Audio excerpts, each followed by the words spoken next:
Merci. Monsieur Gomez pour sa première question. Merci, Monsieur le Président.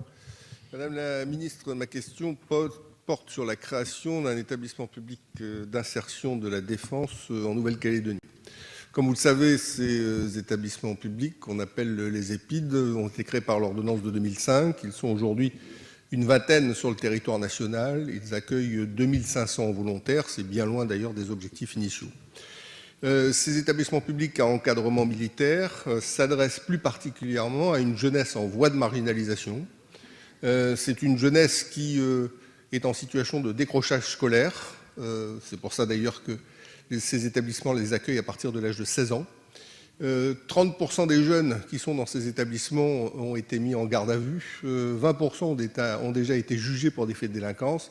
20% ont également fait des tentatives de suicide. C'est dire que véritablement, ce type d'établissement s'adresse à une jeunesse qui est dans des difficultés particulières et à qui une main est tendue pour, comme on dit habituellement, avoir une chance de reprendre le droit chemin.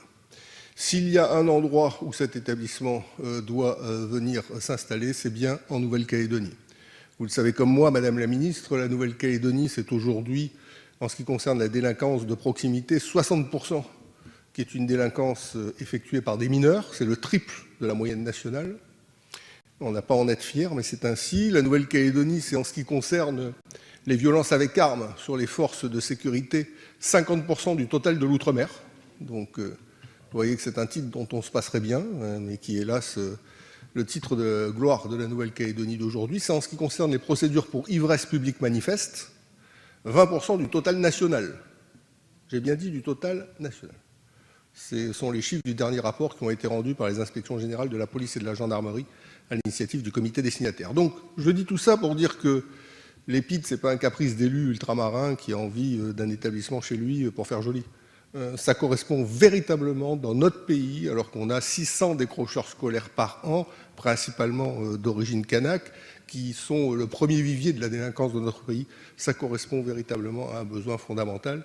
Si on pouvait, sur ces 600, récupérer une centaine, dans le cadre d'un EPID, avec le règlement intérieur très strict, la vie en internat, une discipline solide, je suis sûr qu'on donnera à beaucoup de jeunes du pays une chance de voir la vie autrement. Voilà pourquoi, Madame la Ministre, nous sommes très engagés pour que cet établissement public puisse voir le jour dans notre pays. Merci, Monsieur Gomez. Madame la Ministre. Monsieur le député, nous sommes très engagés pour que nous puissions démultiplier les solutions pour répondre à la question de la jeunesse en difficulté sur le territoire. Vous parlez de l'EPID, je reviendrai là-dessus. Il ne faut pas oublier qu'on est, vous l'avez dit tout à l'heure, sur le SMA, mais aussi sur les contrats de développement, sur lesquels nous avons souhaité, avec vous, avec le territoire, réorienter une grosse partie des budgets, 70%, vers un programme jeunesse. Donc c'est 15 millions qui sont comme ça mobilisés sur un programme autour de la jeunesse. C'est parce que, et vous l'avez dit, c'est nécessaire, c'est absolument nécessaire.